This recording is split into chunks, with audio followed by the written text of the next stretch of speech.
Good morning, everyone. Welcome to our Dharma family service.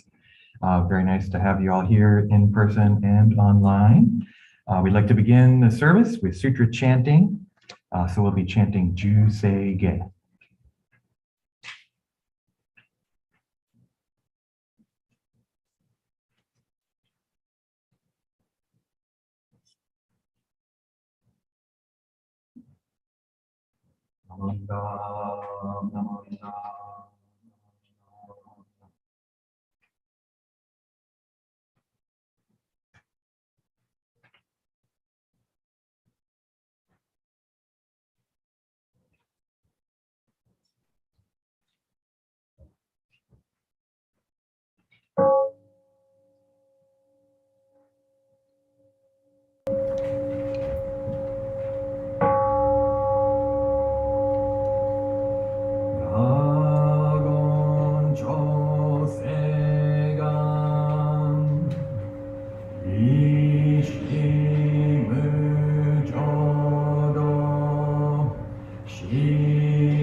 説法ししく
Amida Butsu.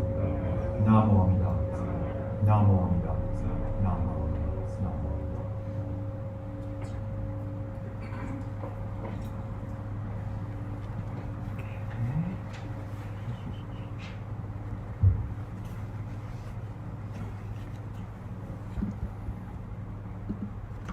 Okay, next we'd like to recite the three treasures, so it should be on the back.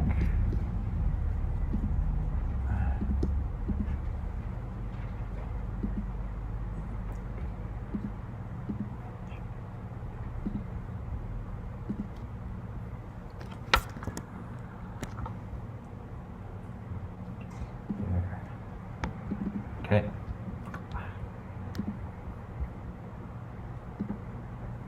The three treasures. Hard is it to be born into human life, now we are living it. Difficult is it to hear the Buddha Dharma, now we hear it. If we do not deliver ourselves in the present life, no hope is there that we shall be freed from suffering and sorrow in the ocean of birth and death. Let us reverently take refuge in the three treasures of the truth. I take refuge in Buddha. May we all together absorb into ourselves the principle of your way to enlightenment and awaken in ourselves your supreme will. I take refuge in Dharma. May we all together be submerged in the depth of the doctrine and gain wisdom as deep as the ocean. I take refuge in Sangha. May we all together become units in true accord in your life of harmony, in a spirit of universal oneness, freed from the bondage of selfishness. Even through myriad ages of kalpas, hard is it to hear such an excellent, profound, and wonderful doctrine. Now we are able to hear and receive it. Let us thoroughly understand the true meaning of the Tathagata's teaching. Namo Amida Butsu. Namo Amida Butsu. Namo Amida Butsu.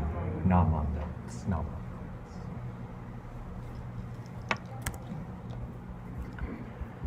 Okay. Thank you, everyone. Welcome again to our Dharma family service. Nice to have you all here. Now, last week, we're still kind of doing Higan in a way, because we had our Higan service last week, but the actual Higan, the actual equinox, was around Thursday this past week, so only, 3 or 4 days ago. So that's when day and night are equal. And so you might have noticed, I kind of noticed last night, this morning, when I woke up, I was like, it's dark. Is it always this dark this early? And I'm not sure, but obviously the days have been getting shorter and night has been getting longer. Now we're really going to feel it in the first weekend of November when daylight savings time turns off. That seems really late, doesn't it? November, but I think they changed it a while back. So we'll really notice it then, but we're already noticing this Higan time. So, last week was the way to remember 6 paramitas. Grandpa delivers pizza every Monday and Wednesday, right? Giving, discipline, effort, patience. Giving, discipline, patience, effort, meditation, and wisdom, right? So Grandpa delivers pizza every Monday and Wednesday is a way that you can memorize the 6 paramitas. But then in the adult talk, I talked, the first and the last one are maybe the most important. Giving, generosity, dana is a Sanskrit term, selfless giving. It's actually perfect compassion. So there's compassion, and then the last one, Grandpa delivers pizza every Monday and Wednesday, wisdom. So compassion and wisdom, or maybe I usually say wisdom and compassion, are really kind of, I think, what the 6 paramitas are pointing to, that those are the most important ones. We hear about compassion a lot, but maybe we don't hear about wisdom so much. So I thought today I would talk about this wisdom. Now this wisdom is not just everyday wisdom that you get from living for a long time or going to college or something. I don't know if college really gives you wisdom, but this idea of wisdom, it's not everyday knowledge in this sense. It's Buddha's wisdom. It's the perfect wisdom of the Buddha. So it's the insights that Buddha gained when Shakyamuni attained enlightenment. right? So we would think, yeah, shouldn't that be something different than our everyday kind of life? Isn't this wisdom that Buddha awakened to is going to be something special? So we hear some of it, impermanence, right? This idea, nothing lasts forever. No one can live forever. And also that things are constantly changing. So that's impermanence, that's one aspect. Interconnectedness, right? Buddha saw that all things are connected. And there's another one that I don't talk about much. No self. No self. That's the one that gets a lot of people. How does that work? Am I not me? Do I not have like a remembered history? There's kind of a shared history with other people. So it doesn't mean there's no self at all, but that there's no inherent, separately existing self. So that's part of wisdom that we usually don't hear about at our temples anyway, I think, right? Because it's so difficult. I want to take it a little further. I think that maybe the main thing that we might think of when we think of wisdom is what's called emptiness. Emptiness, right? That nothing exists in and of itself. It's empty of inherent existence. I should have warned you at the beginning, this is going to be deep, right? So this idea of emptiness, in Sanskrit it's shunyata, in Chinese, which pronounced though in Japanese is ku. And that ku is the kanji for sora, which is sky. So empty like the sky. It could also be empty like space. That's, so that ku idea, or shunyata, or this emptiness, is something that we hear much more of in Zen. We might hear it in like Shingon Buddhism or Tendai Buddhism. We might hear more about this emptiness. But Shinran rarely, if ever, talks about it. But it does form the basis of Mahayana Buddhism. So I think it's worth understanding. This is wisdom that Amida Buddha has. This is wisdom that Shakyamuni Buddha awakened to. Right? So this idea of emptiness. So here's an example. Are you ready? This is a pen, right? What is this? Come on, it's a pen, right? It even says so. It says sharp. It actually says on the thing, Sharpie pen. It's even written, just in case you went to the store and didn't know what it is, it's a pen, right? I can use it to write. It's a red pen, right? So that if I want to write in red to make something really stand out, I can use this pen. But is it really like an inherently existing pen? Is this like something that like really exists? It seems to. It's hard, right? It's and when I have a white piece of paper and I use it, it's red now on the paper, right? So it seems to exist. But let's break it down, right? Let's think about the pen. What makes up the pen? I mean, I pulled it apart. So in one sense, here's this part, and this is a cap. Is the cap part of the pen? Or is the cap separate? It's still a pen without the cap, so maybe we ignore the cap, right? So here's our pen. Now, what's the pen composed of? Any thoughts? I see plastic. I see ink. There's a little bit of metal, right? So plastic, ink, and metal. But where's the pen, right? Is it still a pen, right? But we can break it down and say, well, yeah, it's a pen, but it's made up of plastic, ink, and metal. So maybe the pen isn't the essential thing. Maybe it's actually the plastic is the important thing. Right? But what's plastic made out of? Molecules, atoms, right? Because we can take the molecules, the plastic molecules that they make, chemically or whatever, right? But then we can even take the molecules down and break those down to atoms, right? So maybe we think, okay, if we're looking for the essence of this pen, maybe it's in the atoms. Is that not the smallest part we can find? We're way beyond pen, right? We're looking for some essence, some kind of separately existing thing. But what's an atom made out of? Protons, neutrons, electrons, right? They discovered that within the past 200 years, right? So, okay, so we can get down to atoms now, but the atom we can break down into its constituent elements, right? Of proton, neutron, electron. So we thought that those were the smallest parts. But I think within the past 100 years, we can go further, right? Quantum particles, right? You can break up even protons, neutrons, and electrons, this giant particle accelerators, right? That they have here and there throughout the world, and they smash these bits against each other, right? And they smash them and break them up into smaller bits. So we can even get the quantum particles. Where's the essence? We haven't found any essence yet. Right? Even the quantum particles, they keep finding more and more. There's like quark and strange, and they have all these weird names for the quantum particles. They can't find the fundamental particle. They keep looking. They keep smashing these things against each other, but they can't find this inherently existing thing. It's interesting because there's Stephen Hawking, the famous scientist, right? I read in a book once, he said, when we can find that fundamental particle, when we can find that, we'll have found God. So interesting. Okay, keep looking, keep looking. But I think in Buddhism, it's like, you're not going to find it. You're never going to find some inherently existing thing that exists all on its own, right? We're going to keep smashing those particles and keep finding more space. Isn't that amazing? Doesn't this look solid? But when we get down to atoms, there's like a nucleus and these things spinning around it. There's all this space in here, right? And then we can even get to the protons and the neutrons and the electrons and break those apart and find even more space. Space, cool, empty. The thing that looks solid is actually empty of inherent existence. How about a person? Right? And this is something Buddha did early on. He's like, where is yourself? Where is you? Where am I? What am I? Is it my body?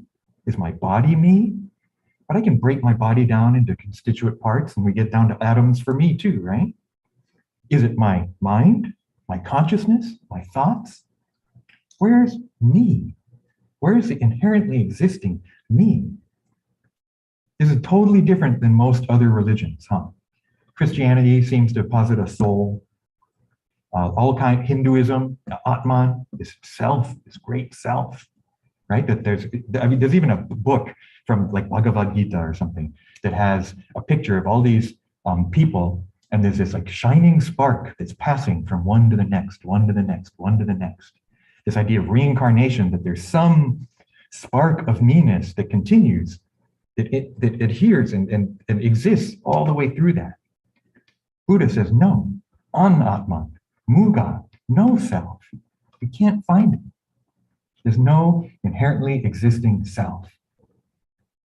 So that emptiness is for things and for people, for beings. Okay, let's back up. Is that too much? Back up. This is a pen, right? It's only a pen when I write with it. I can also use it. It's now a head scratcher, right? This pen, this fancy pen is a Sharpie. It's probably pretty expensive, but it's now an expensive head scratcher. So depending on how I use it, I could use it, stick it in my hair, right? If I didn't have a hairband, I could try and turn my hair into a ponytail and use the pen, and then it becomes a hair stick. So where's the penness, right? The inherent penness. Well, it depends on something else, someone else to be a pen. It depends on me to write with it for it to be a pen. So there's another kind of example of its emptiness. There's no inherent penness in it. It requires someone else. It requires a relationship, this interconnectedness. I have to use it as a pen for it to be a pen. So what? But Shinran, like I say, Shinran almost never talks about this stuff, and that's why we don't hear about it that much. But when you read about Buddhism, just in general, you might come across this kind of thing, right? And so this idea of emptiness. So in one sense, there's an interesting passage that Shinran does quote from one of the Chinese masters named Tan Luan. And he's around 400s, 500s CE, AD. So this is what Tan Luan says. He's talking about bodhisattvas who are kind of like Buddhas in training. So bodhisattvas want to save all beings. So they see each person, they're like, I gotta save them, gotta save them. There's a bunny rabbit, gotta save them, gotta save them. Any living being, bodhisattvas and Buddhas want to save. But Tanluan says, when bodhisattvas observe beings, they see them as ultimately not existing. Even though they save innumerable beings, they realize that not even one has really entered nirvana. So it seems like I exist. It seems probably to you like you exist, unless you're a high-level bodhisattva, right? And you're just playing and tricking me, right? But from my perspective, it seems like I exist and you exist. But from the point of view of Buddha, there's this realization, no, it's all empty. It's empty of inherent existence. There's no existing things. Just like I was saying with the pen and how empty the pen is with all the atoms and stuff. Me too. Right? And that Buddhas perceive this. That's part of their awakening, is this wisdom. And they perceive the emptiness of all things. They realize it's all connected, it's all one. There's no difference between you and me, up and down. All that dualism stuff is samsara. That's ignorance, to think there's difference, that we're different. Here I am, there you are, self and other, right? From our perspective, it's like, duh, of course. From Buddha's perspective, we realize, nope, ultimately, it's all one. It's all empty. And that's part of compassion. Realizing if I was a bodhisattva, which I'm not, but if I had that kind of insight, I might also realize, aha, I know that. I know that ultimately this is all empty and all one, but you don't.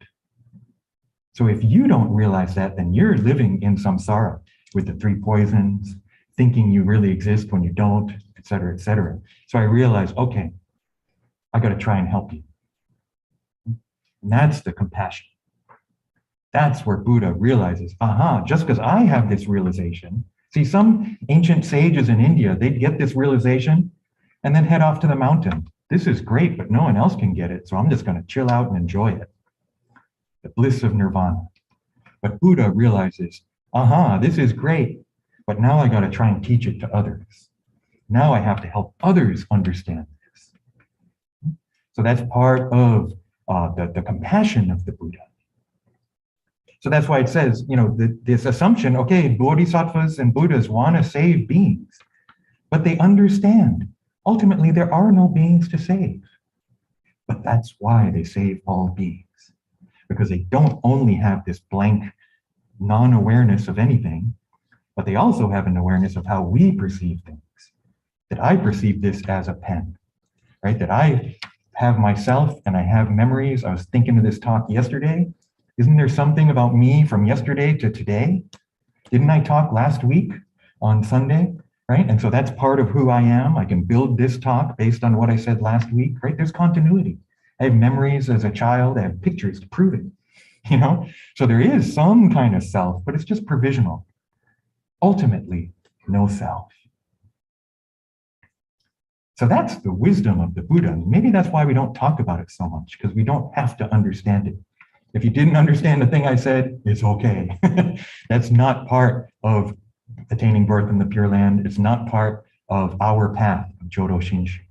I think kind of the understanding of Shinran is we can't understand that. How could you possibly understand that and see things in that way? So that's why I think at the beginning of Shoshinge, we don't chant it much, but Kimyo, Muryo, Junyo, Rai, Namo, Fuka, Shigi, Ko.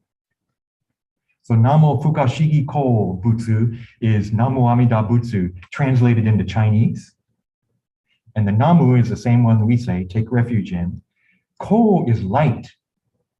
And the light symbolizes the wisdom of the Buddha. So sometimes when they say, what does a candle mean? It's like, well, the light of the candle symbolizes the light, the wisdom of the Buddha. But then Fuka Shigi. If you know Japanese, here's a good, well, maybe it's kind of out of date now, but Fushigi. Yeah, Fushigi na. Fushigi, it's kind of weird, like that's weird or strange. But it comes from this Fuka Shigi, inconceivable. The fu is one way to put non or in or un. So Fuka Shigi means inconceivable. So when we say Namo Amida Butsu, part of what we're saying is I take refuge in the inconceivable light Buddha. Buddha of inconceivable wisdom. It's totally beyond me. I can't possibly understand that. Even if I could understand it intellectually, can I awaken to it? Do I walk around like everything's shining, everything's empty, and I don't see any people or anything? No. I come in the morning, I get mad, I have my, whatever. I do my stuff. Hello, I say hello to people. I'm a person just like everyone else. And so I see beings, I see things, right? I feel like this exists for at least a while. Right? I don't see it as empty of its inherent existence. And so I don't think Shinran did either. And I think he understood that. And so we don't have to understand it, but it is part of Buddha. Part of Buddha's awakening is this idea of wisdom. So I threatened in the email, I'll address wisdom, the six paramitas, and its relevance to our lives. So what's the relevance? Does this have any relevance at all? I think it does. I think it's good to have some awareness of this aspect of Buddhism, even if it's not essential to our path. To me, it's fascinating. I mean, it's kind of philosophy, but it's got some physics in it, and to think about things, think about material reality, but then maybe even also think about myself. So if I think about myself, one way I've come to understand this, that question again, who am I? Where's the me? Where's Harry in here? Is there something here, somewhere, or here that's this shining spark that's me? Buddhism says no, but who am I? Right now, I'm Reverend Harry, right? I'm giving a Dharma talk. I'm talking about the wisdom of the Buddha. Why? Because of you. If you online, if you weren't here, if there was no service, I wouldn't be Reverend Harry. I'd be Harry trying to still be in bed. Well, I would be up by now, right? But I would just be Harry at home, watching TV, playing Tetris or something, right? But because of you, because of the temple, because of all those names like we read at Shotsuki or Eitaikyo, right? Because of all of them, I'm Reverend Harry. I'm who I am because of you. And then memorial services too are where we get into, well, what's my relationship with this person? I'm a son because of my parents, right? I can only be a son because of that. I'm a cousin because I have cousins, right? I don't have nieces or nephews because I don't have brothers or sisters. So I'm not a brother and I'm not a sister, right? I'm not a sibling, and I'm also not an uncle because those people don't exist. But I'm a cousin. I am a nephew because I have aunts, right? So who I am depends on others. So I'm empty of inherent existence. There's no me that exists just in a vacuum. I only exist because of others. And so that's connected to this idea of no self, to this idea of emptiness. It doesn't mean nothing exists. It means nothing exists in and of itself, in a vacuum. We only exist in the context of others. So that's, I think, part of the wisdom. One more thing that kind of contradicts what I've been saying, but I think it's good to know. If I use a pen as a head scratcher, mottainai. We're not used to hearing, this term mottainai, right? And usually we think it means wasteful. If you don't finish all the food, mottainai, what a waste. Right? And that's how mottainai is usually translated. If you look up mottainai online, that's what it'll say, wasteful.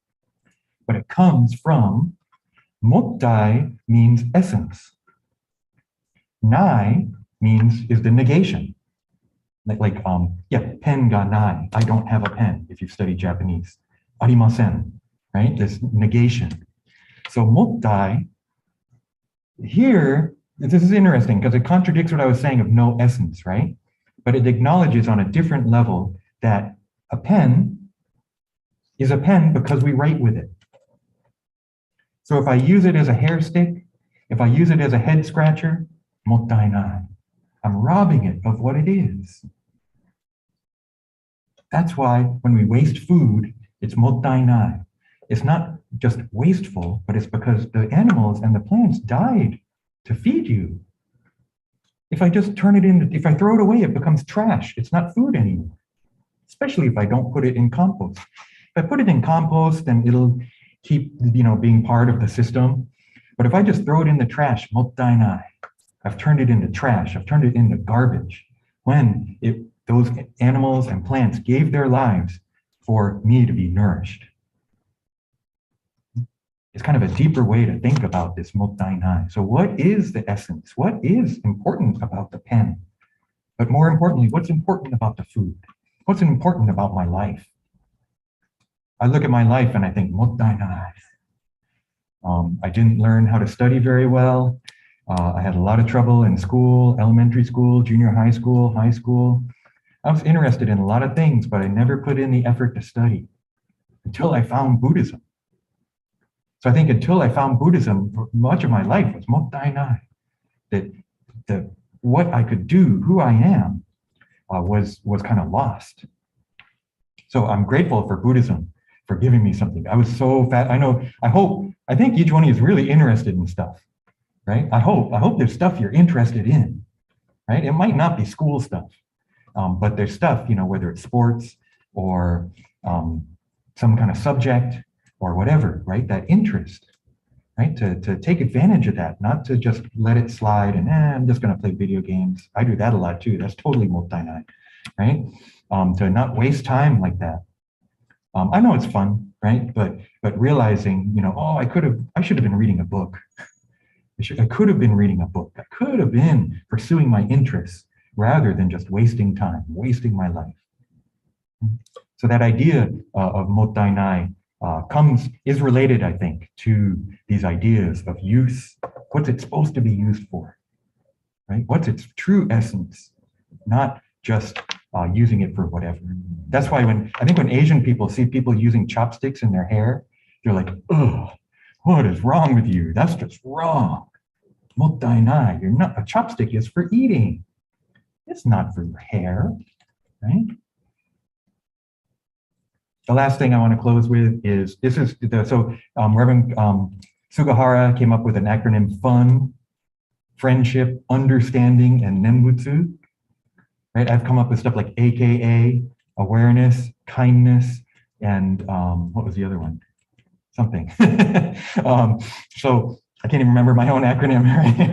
It's telling. But the fun one, for example, friendship, compassion, understanding, wisdom, nembutsu, namo amitabutsu.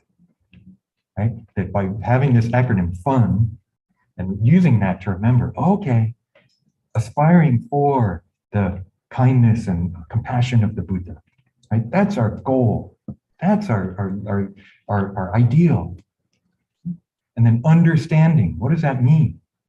Don't just cling to what you think it's like, because it's probably not 100% the case, right? So having an openness to wisdom, an openness to trying to see things more as they really are, not just clinging to my own misunderstanding.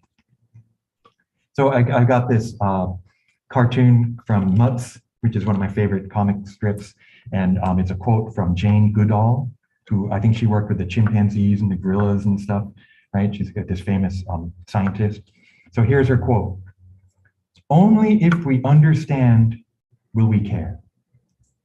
Only if we care will we help.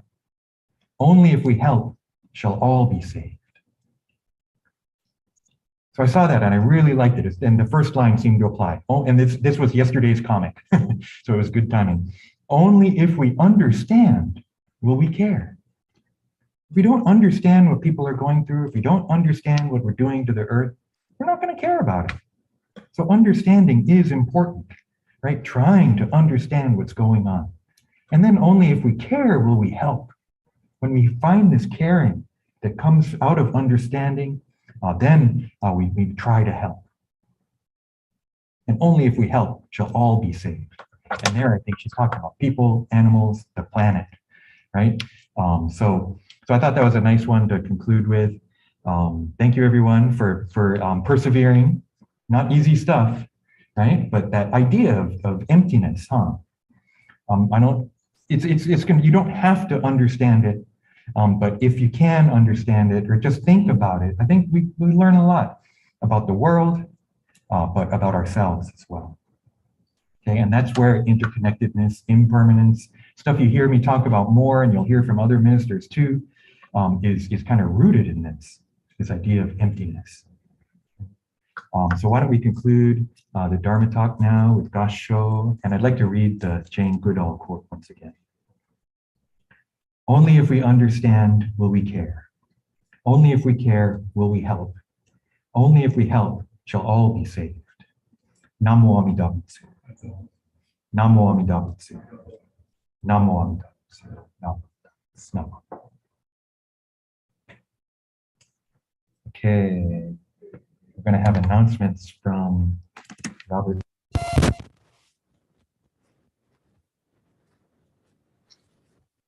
Okay, hi, good morning, everyone. Thank you very much, Sensei. Welcome to the Buddhist Church of Oakland. I have a few items I want to mention in today's announcements. First is tomorrow is the BCO Golf Committee is holding their annual Golf Fun Day outing, and that's actually tomorrow, but we wish them the best in weather, and I hope everything goes well with the golfing out at the Berkeley Country Club tomorrow morning. So thank you all for the donations and for the support of this, our annual Golf Fun Day out. Dharma School, we have a Dharma School that recently started a couple weeks ago, and if you have a child or grandchild that is interested, we'd like you to take a look at the information on the Dharma School page on our website. And I believe there's a sign-up page as well. So please take a look at that. Also for the children, our BCO Youth Club basketball season is underway. And so there's a form that you could fill out online and submit it for our BCO Youth Club basketball league. Moving on to the Buddhist Churches of America, the BCA website. It's BuddhistChurchesOfAmerica.org. Coming up next month is the Federation Buddhist Women's Association Conference, starting Friday, October 14th. And it'll be online. You can find out more information from the Federation Buddhist Women's Association, otherwise called the FBWA. And their keynote speaker will be on Friday, October 14th from 1 to 3 p.m. By Dr. Paula Arai of the Institute of Buddhist Studies. Receiving and Giving, Buddhist Women, Past, Present, and Future. So that'll be happening on Friday, October 14th. You're welcome to sign up through the Institute of Buddhist Studies or the FBWA. That's about it for announcements. Once again, the Buddhist Church of Oakland, thanks you for coming, welcomes you, and if donations are always accepted and welcomed and appreciated. So thank you so much, everyone, for being part of our service today. I guess also I'd like to thank Reverend Bridge for his Dharma Talk officiating service and Dharma Talk today, Reverend Michael Endo as well for his assistance. The Host 5 group, who provided hospitality for those of you who are at the temple today, and the Zoom group for the behind the scenes work on making sure this presentation works out and moves along well on YouTube. So for either broadcast live or watching it later. So once again, thank you all very much, and I'll send it back to Sensei. Thank you, Robert. And so, just back on there. Thank you, everyone, for joining us for our Dharma Family Service. And why don't we conclude our service with Kansho. Namo Amida Butsu. Namo Amida Butsu. Namo Amida Butsu. Namo Amida Butsu. Okay, thank you.